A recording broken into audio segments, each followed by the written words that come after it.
Hi, welcome to another epic adventure at Weaver's Stonehouse Farm. Today, welcome to the garden. We are going to do a quick garden tour to show you some of our successes and some of our failures and how things are going here in the garden. And you might see a wild cat. There might be a wild cat. We are about 2 months away from our first frost. We're in zone 5B, but we get a little bit colder than the typical temperatures for zone 5.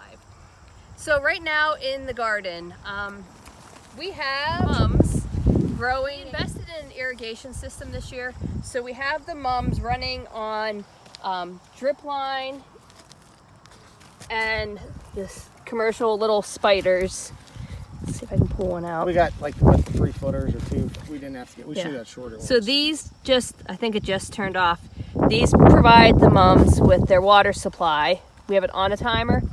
Now we did put them on a fertilizer system to get your big, gorgeous, large mums that everyone wants. They need fertilized pretty much constantly. We have a good bit of green beans. Our black beans didn't do much. That would be a failure this year. We grow a green bean variety, a bush bean variety called Provider. Very prolific. They will just keep giving and giving and giving. We are picking our beans about every 2 days now. We're definitely dealing with the burden of abundance right now. This is a tiny one. Thank you. Yeah, we're dealing with the burden of abundance. There's pretty much something being canned or preserved or frozen every day in the kitchen. But that's good. That's what we're trying to do here. Okay. So here in our cut flower section, we have a lot of the different common cut flowers. One thing that we're trying new this year is we're growing some plants to dye with for natural dyes. This is a dye amaranth, so we will harvest that to make dye. We have a sunflower patch. These marigolds are massive, and they're actually hold well as a cut flower. As you can see, they're huge. They hold well as a cut flower, and they're also great to make like a green dye. So we've been harvesting those. Over here we have another dye plant. We have Coreopsis, we have Japanese indigo. Which one's Coreopsis? These little ones between the Susans. Okay, so there's a Coreopsis, and then these are the standard black eye Susans. And then what'd you say was what? Japanese indigo over there. Okay. So that's used to produce a blue dye. Depending on how you boarded it, it can go from like an aqua to a green. Really cool plant. Which one is it? This one? These guys. Okay. So what are they called again? Japanese indigo. Okay. And a blue dye, you said? Yes. So this is what's going on in the cut flowering. That's Cosmos. Yes. Okay. Dahlias. Wait, hold on. Let me look at Cosmos. That's a beautiful flower. Okay. We have dahlias growing. So this is a dahlia.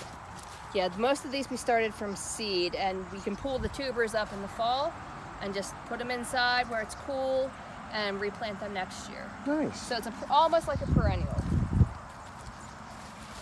We have bells of Ireland, and we have poppies. The snapdragons are at the tail end here. We have cress. And we have quite a few zinnias. So these are zinnias. Yes, they're a bright, cheery, prolifically blooming flower. Now we have the cut flowers, but we also use flowers in the garden for other purposes. Things like marigolds we do use to deter pests.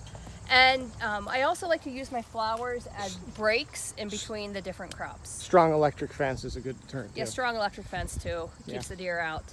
But I'll go ahead, I have like 3 or 4 different bean plantings. Like here. So I will use the marigolds to separate between the plantings. Ah, so it's a visual reminder. We planted these, Yes. then we planted those. Okay. Yeah, because some of these are, like this patch over here, we haven't harvested yet. It was a later patch. You know, up there, that's a later patch. So we know, like I can tell them, do the first 2 sections when we're picking. Okay. So come with me. Hold on. I want to see the poppies. These are such a light, fluffy flower. They're just They're really, really just light. They almost look like paper. Like totally paper thin. There's one of our honeybees. There he is. Honeybee.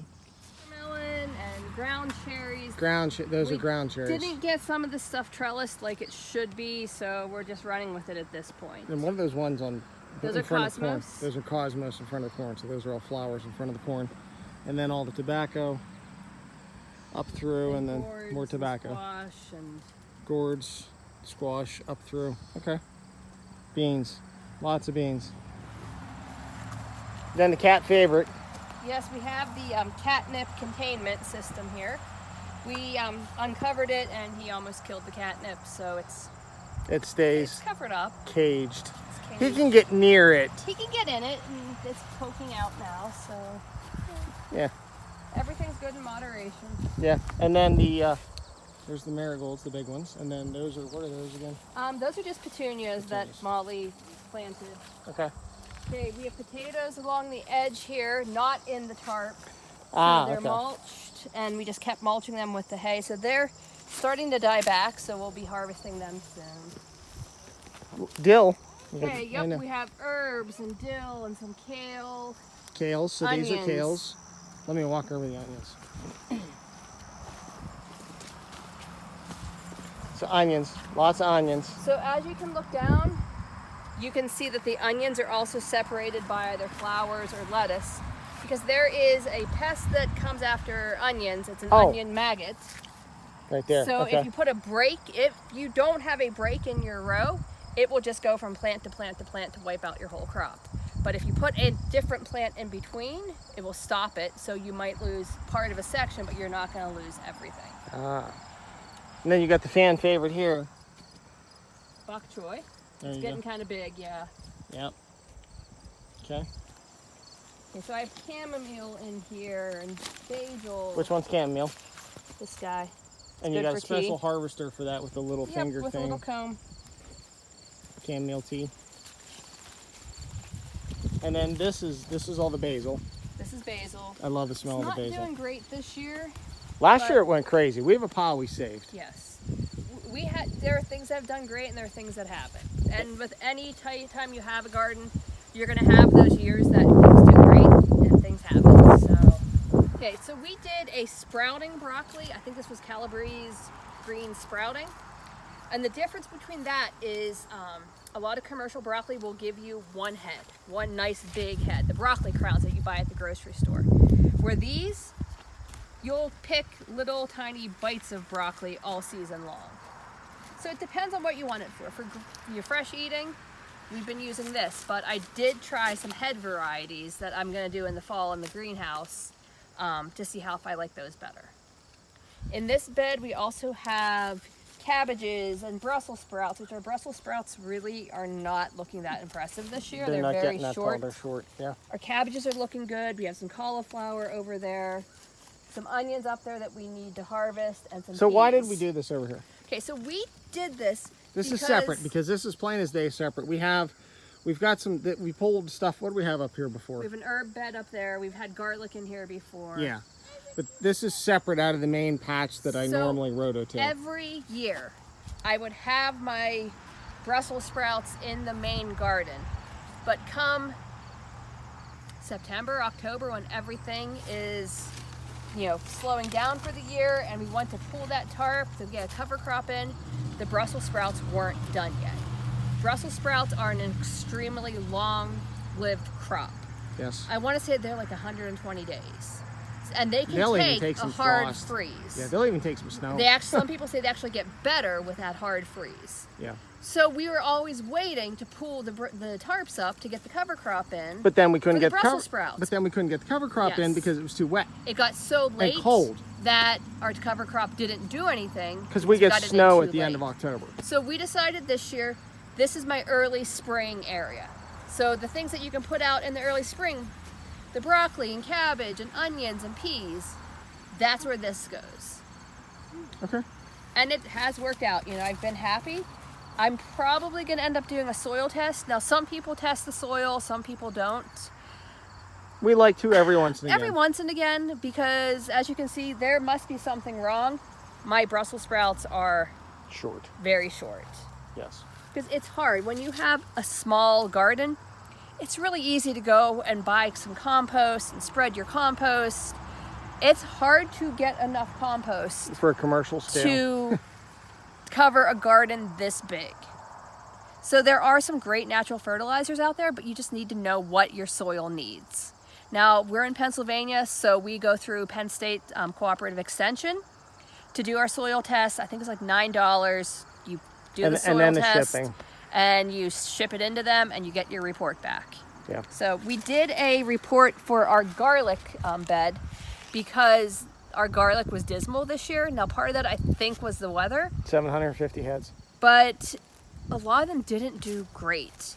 So we did a soil test for that, and it tells us to grow garlic, you need to add this much of this, and this much of this, and this much of this. So we can get that fine-tuned for next time. For the area for the tarp. Now, I like to move my garlic around and not do the same area, but I'm kind of settling at doing it 2 years in a row and then moving it to a different spot. Okay. So come with me. There's a pile down here that grew up. Yeah, we have an herb patch here. Oregano has overgrown. Oh, that's all oregano. Yeah, the purple is oregano that's flowered. Awesome. So that'll seed out. We have our echinacea, we have elecampane, we have some sage in there, but yeah, the oregano has taken over. And it's really cool because there's all types of pollinators at all times, all through it. Yes. Yeah, we got with this, and this, that's the beauty of it. You're right. Is because the bees have food then all year from us. Yes. The oregano just constantly pumps out blooms. Yeah. So tomatoes. Okay, so tomatoes, we have a lot of tomatoes. They're not doing great, but I'm pleased with what we have on. They're coming along. They're coming along. Now, this section is another one of what I would call a failure for the year. I had such trouble with carrots. I think the slugs were eating my carrot seeds. The areas that I had pelleted carrot seeds, like up there, they all came up great. Oh, these ones. But I planted this area twice, and because what I do is I go ahead and I water my ground, I plant my carrot seeds, and then I cover them with a board until they germinate well. And these keeps are just them old moist. slabs we cut for firewood. But it also is a great environment for that slugs like. So I even tried dusting a bit with the diatomaceous earth, and still this is what I've got. So we're gonna try again this fall with carrots in the greenhouse and hopefully get, So if anybody watching this, you got any tips on Yeah. carrots, we're all ears. I'll take tips for carrots. Now up here we did have some lettuce. I need to get another batch of lettuce in the ground. So a lot of people, once your temperature gets above 90, your lettuce will bolt and go to seed. Or the hotter it is, the more bitter your lettuce will be. So a few things that I've done is I've looked up and found varieties of lettuce that do better in the hotter summer. And I've No, kept we don't lettuce. get 90 We that don't often. get hot here. No, we don't. We've had maybe one day that it was 90, maybe two. That's it. Yeah. So it's not like it's super hot, but it definitely, the quality goes down the hotter it gets. So I have a few varieties up there that are especially bred and selected to do better in the hot weather. Let me walk up there, take a look.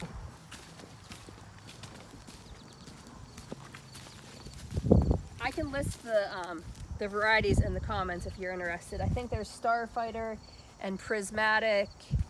So I've been pleased with that. We've been using all of our own lettuce most of the summer. And what I do, I could do another video on this if anyone's interested, but what I do is I cut once a week. I cut once a week and then I wash it all.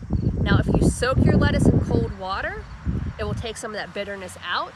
And also harvesting in the very early morning is better for it too.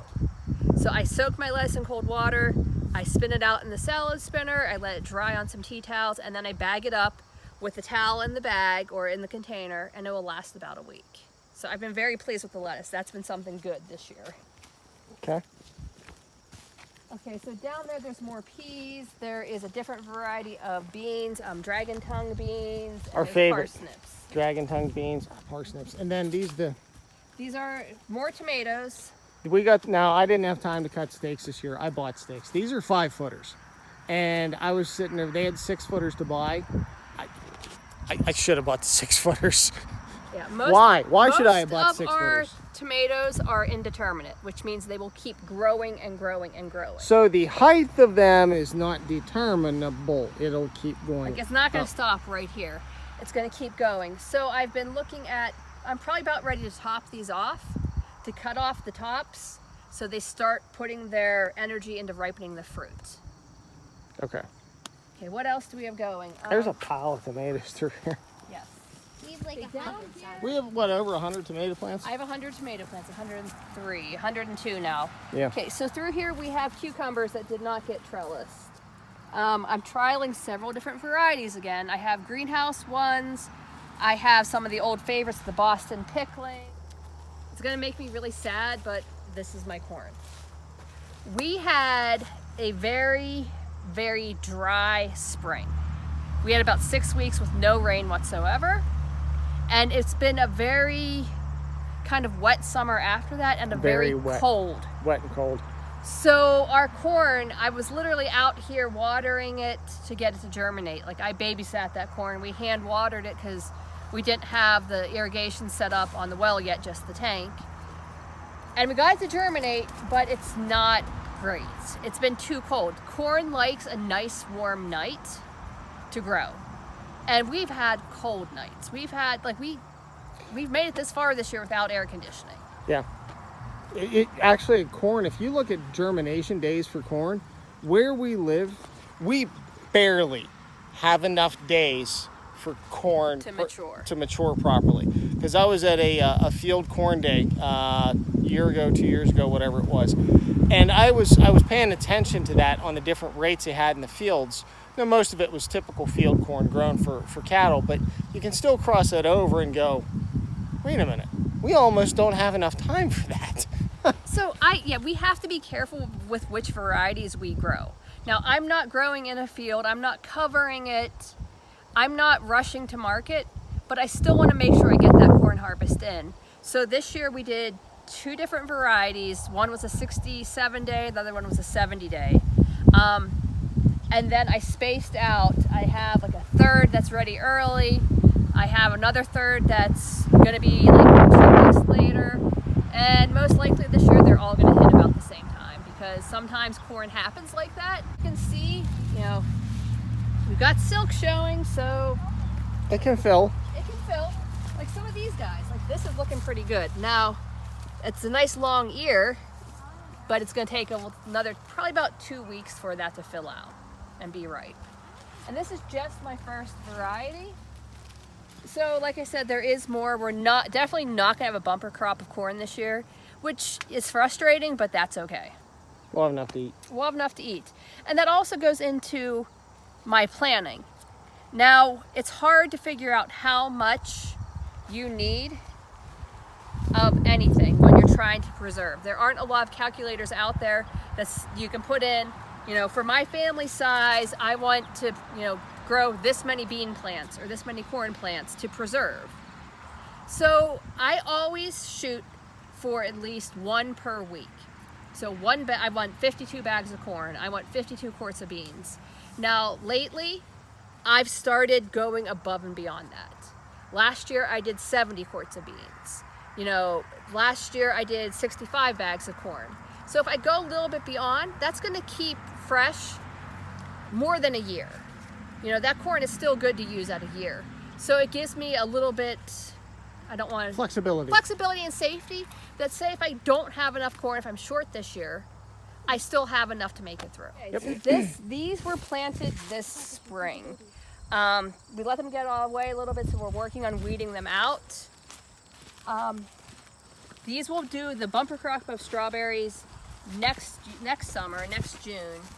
And then after that, we'll see if we want to keep them for another year and renovate them come July, or if we're gonna pull them out and do fresh ones again. We're new to the strawberry growing, so we've made some mistakes. So we're trying to figure out what the best way to go forward is, because if you're growing, this is bigger than what you would need for yourself. Once again, we got hit with poor weather for our strawberries this year. It was way too dry, and our original section barely produced anything. Yeah. So we're trying to figure this out. Most commercial growers keep their strawberries for 1 year. They'll get one crop and then they'll pull them out and start over again. So we tried 2 years and that wasn't great. So we're gonna see what's gonna be best. So follow along to see where we go with that. Hey, thanks for watching. What do they got to do? Like the video, subscribe to see what else we're doing, because we're trying to grow and help you grow too We'll see you next time. on the farm.